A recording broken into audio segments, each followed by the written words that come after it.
শ্রীলঙ্কার বিপক্ষে test series শেষ হতেই আচমকা ফরম্যাটটিতে বাংলাদেশের অধিনায়কত্ব ছাড়ার ঘোষণা দেন নাজমুল শান্ত।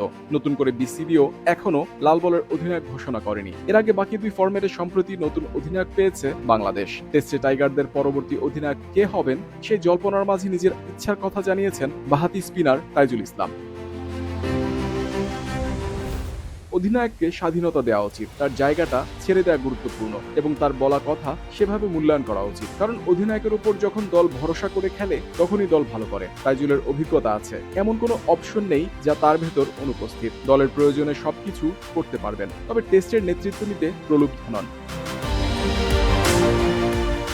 পরিসংখ্যান বলছে টেস্টে এখন পর্যন্ত বাংলাদেশের সবচেয়ে সফল অধিনায়ক শান্ত। 14 টেস্টে 4 জয়, 1 ড্র ও 9 হারে তার সাফল্য প্রায় 28.5%। তারপরই অবস্থান সাকিব আল হাসানের। 19 টেস্টে তার অধীনে বাংলাদেশ 4 জয় ও 15টিতে হেরেছে। সাফল্যের হার 21%-এর একটু বেশি। এছাড়া মুশফিকুর রহিম 20.58% ম্যাচে জিতেছেন। 34 টেস্টে 7 জয়, 9 ড্র ও 18 হার।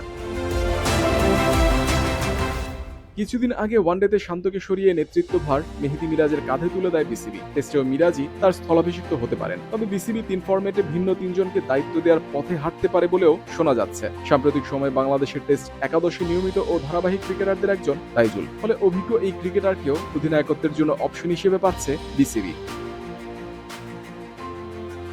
এক্ষেত্রে অবশ্য কিছু বাস্তবতার সামনে এনেছেন তাইজুল। এখানে কিছু বিষয় জড়িত, তার মধ্যে বয়স একটা বিষয়। তাইজুল এই বয়সে পিচের যেখানে ইচ্ছা বল ফেলতে পারেন, আবার অভিজ্ঞতাও একটা বিষয়। 2021 সালের আগে দেশের বাইরে তাইজুল খুব একটা টেস্ট খেলার সুযোগ পেতেন না। অভিজ্ঞতার মূল্য আছে, তাইজুল দেশে ও বাইরে কতটা টেস্ট খেলেছে সেটাও দেখার বিষয়। যখন অভিজ্ঞতা পূর্ণ থাকবে তখন পারফরমেন্সও সেভাবে আসবে। নতুন কারো দলে সুযোগ পেয়েই পারফর্ম করাটা কঠিন, তাই তাদের সময় দিতে হবে।